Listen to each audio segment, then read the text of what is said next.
So, you finally solved yourself a 3x3.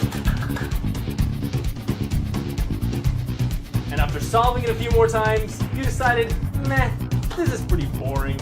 After trying to beat the 1 minute mark for another hour, you decided you were screwed. You've tried twisting it, turning it, kicking it, punching it, jumping on it, taking it apart, lubing it, sanding it, spitting in it. You've even tried buying a new cube and learning a bunch of algorithms for like 3 hours. Man, ain't nobody got time for this. Luckily, you don't need to look further because this is the video for you. Though it won't make you a stellar cuber, this is the simplest tutorial on the web for getting started with advanced methodologies for solving the 3x3 Rubik's Cube. Once you've mastered the basics in this video, be sure to check out the description for more information on advanced methodologies both from me and from others around the web to get you solving your cube in under 30 seconds. So what are you waiting for? Grab your cube, either old or new, and let's roll the intro sequence.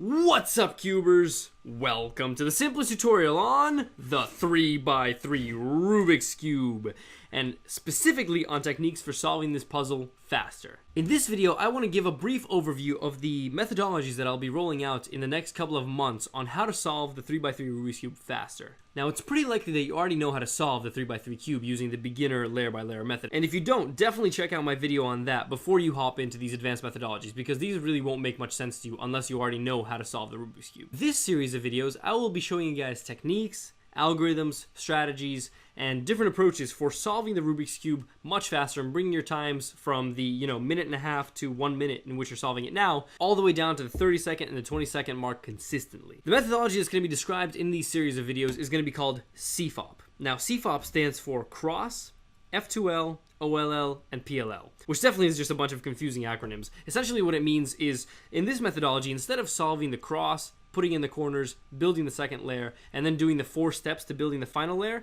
the entire system is condensed into these 4 steps. The first of which is building the cross, which is what the C stands for.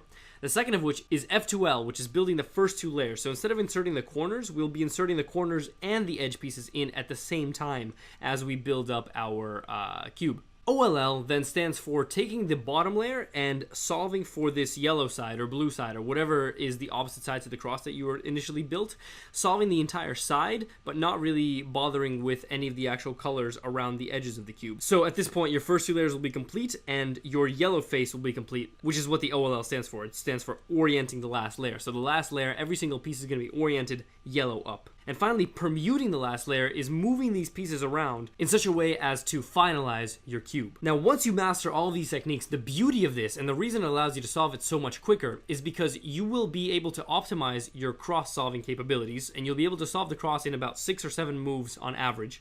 The first 2 layers will be completed at the same time instead of building the first layer first and then the second layer. And for the bottom layer, OLL just requires you to just apply a single algorithm. So whatever it is that your cube looks like, you apply one single algorithm and suddenly your entire bottom layer is oriented.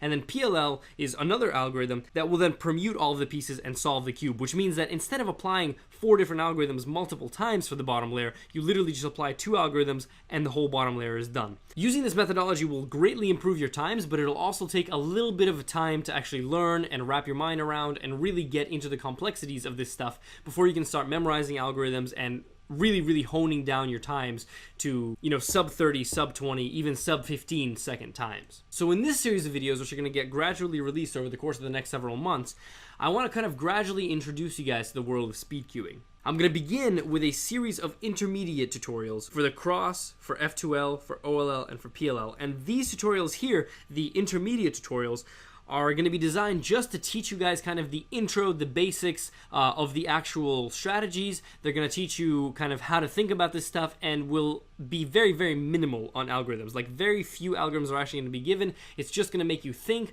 understand the kind of concepts behind it, but not actually have to do any memorization.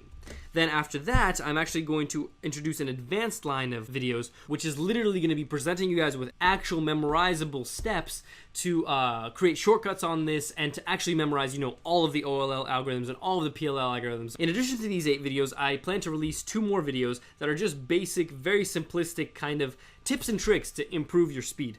So the first of these is going to be finger tricks and kind of nice little shortcuts for a couple of the algorithms that you could possibly do, things to really improve your movement, your finger movement, minimize the time you spend essentially rotating the cue ball around, and just going into very simple techniques that you can use by yourself, like using your own dexterity to improve your time. And the second video is actually going to hop into the world of the actual hardware, cubes, lubrication, sanding, differences between regular Rubik's Cube and a speed cube, and just how you can purchase and modify your main Rubik's Cubes to actually increase your times, because a faster moving cube is obviously going to let you solve the cube faster. Now, at the time of the release of this little intro video, only the intermediate F2L tutorial will be released. All the other videos are coming at a later time. I just wanted to roll this video out a little bit early. First of all, to give you an idea of the kind of stuff that's coming on this channel, but second of all, to just even briefly introduce you to the idea of speed solving, so that if you would like to go online and look for other resources to help you solve the cross, or help you learn OLL, or help you learn PLL, now you kind of know where to look if you want to even begin how to solve the cube faster. But before you go anywhere, I highly recommend you check out my F2L tutorial, figure out whether or not this is for you, and then potentially either come back to this video and take a look at my other advanced videos. As soon as these videos are released, the links are going to be clickable, and the links in the description are obviously going to be clickable. And hopefully by the time you're watching this, all these videos have been released. But obviously this is going to take me several months, so it is very possible that while you're watching this, some or all of these videos are actually not released. So thank you very much for watching. Feel free to get started with any of these videos that are actually currently clickable. Hopefully these videos help you guys out a lot, and as always,